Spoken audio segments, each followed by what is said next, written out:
Olá! Na aula de hoje, nós vamos apresentar o conceito de deformação. Nós vamos definir deformação e determinar o estado de deformações num ponto do corpo.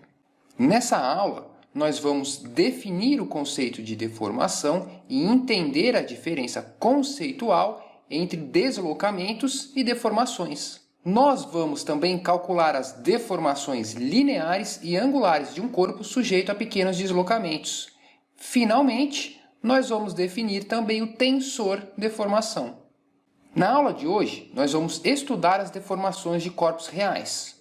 Um corpo, quando sujeito a forças externas, tende a se deformar, o que pode alterar a forma ou o tamanho do corpo. Na aula de hoje, para conceituar deformação, nós não vamos nos preocupar com as causas que provocam a mudança da geometria do corpo. Nós vamos apenas estudar a deformação devido aos deslocamentos dos pontos do corpo. Quando forças são aplicadas a um corpo, os pontos do corpo geralmente se movem. O movimento, com relação a um sistema de coordenadas, é chamado de deslocamento.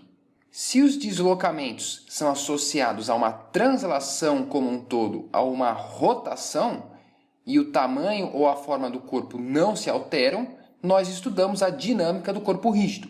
Assim, se ao se deslocar os comprimentos entre dois pontos são iguais, o corpo é rígido. Se são diferentes, o corpo é deformável. O vetor de A até a linha é o vetor de deslocamento, cujas componentes escalares são o A e VA. Se o corpo se deforma ao se deslocar, os pontos do corpo se movem uns em relação aos outros. A variação da dimensão associada a esses deslocamentos é o que nós chamamos de deformação.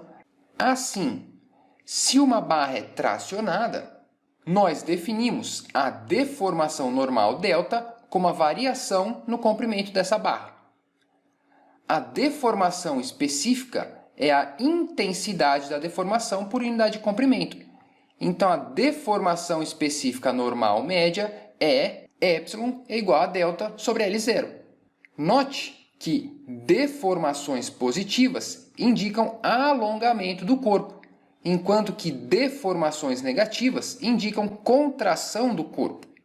Nós podemos definir também a deformação num ponto P da barra como sendo o limite, quando ΔL de um elemento tende a zero, da variação ΔΔ sobre o ΔL, que é a própria derivada de ΔDL. Naturalmente, se a deformação ε da barra é conhecida, então a variação no seu comprimento após a deformação é a integral ao longo do comprimento da barra, integral de 0 a L, de ε ds. Vamos ilustrar o conceito de deformação normal com dois exercícios. Nesse primeiro, o ponto A se desloca para o ponto A', ao aplicar uma força P ao sistema. Veja que não é informado a intensidade da força P, porque aqui nós estamos estudando somente as deformações devido aos deslocamentos impostos. A pergunta do exercício é quais que são as deformações normais médias em cada um dos cabos. Para calcular a deformação média, nós vamos usar a nossa definição.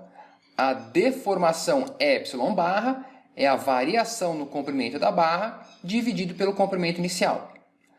Antes da deformação, as barras têm comprimento desse triângulo 3, 4, 5, LAB igual a LAC, raiz de 3 ao quadrado mais 4 ao quadrado, 5 metros. Após a deformação, esse ponto A se desloca para o ponto A'. Então, o comprimento final da barra A'b vai ser L, A'b, a raiz de 3 menos 0,01 ao quadrado, mais 4 mais 0,02 ao quadrado, 5,01 metros. E da barra A'c, L, A'c, a raiz de 3 mais 0,01 ao quadrado, mais 4 mais 0,02 ao quadrado, 5,022 metros. A deformação normal média da barra AB, εAB, é 2 vezes 10 a menos 3. A deformação normal média da barra AC, 4,4 vezes 10 a menos 3. Veja, ambas as deformações são muito pequenas, é da ordem de 10 a menos 3. Nesse curso, nós só vamos estudar corpos sujeitos a pequenas deformações.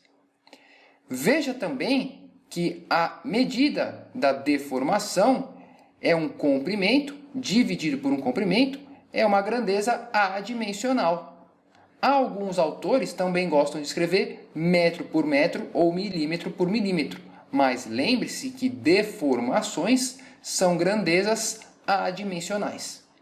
Esse segundo exercício mostra um arame sujeito a um aquecimento não uniforme que induz uma deformação normal que varia ao longo do comprimento do arame. E a pergunta é: qual a variação no comprimento do arame devido a essa deformação?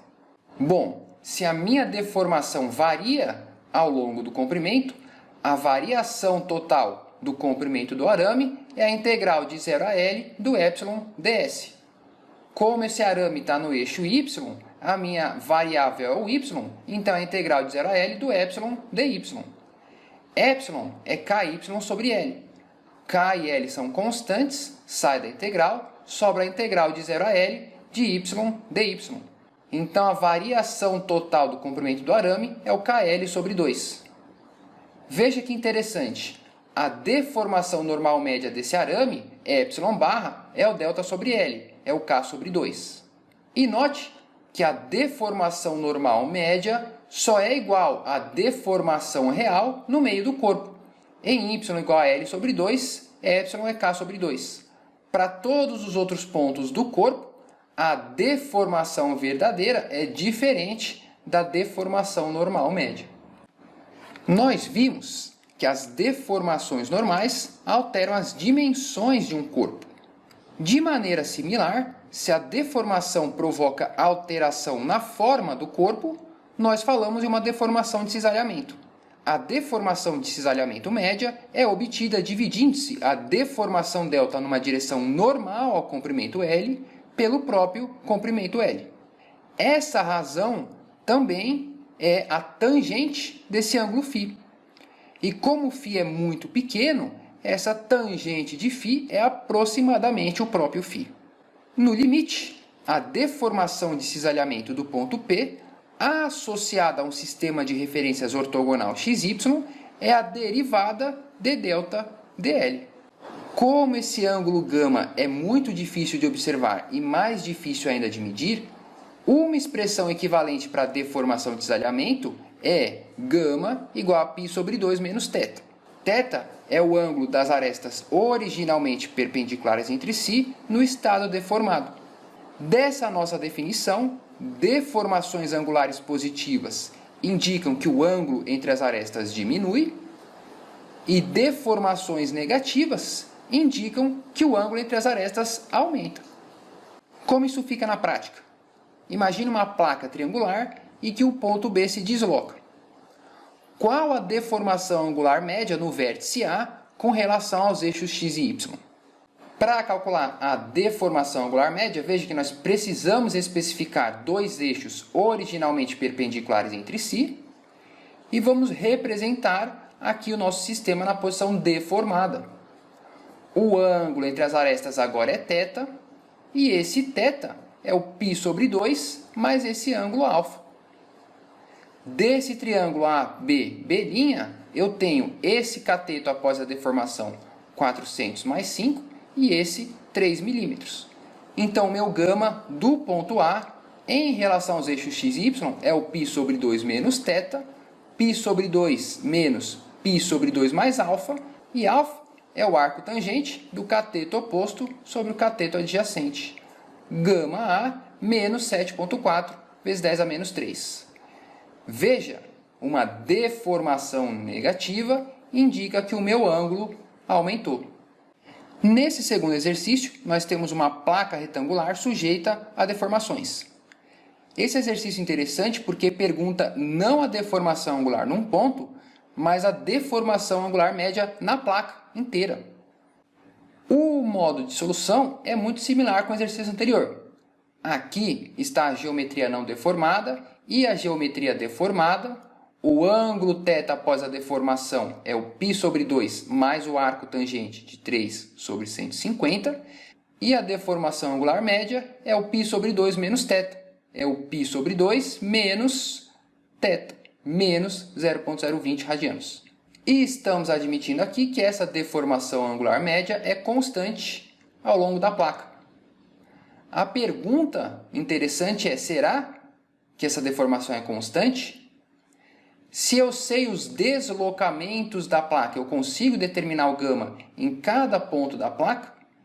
Se eu sei que a extremidade se deslocou 3 milímetros para baixo, eu consigo calcular a deformação de cada ponto? Será que eu posso calcular o gama em cada ponto? Será que ele varia ao longo da minha placa?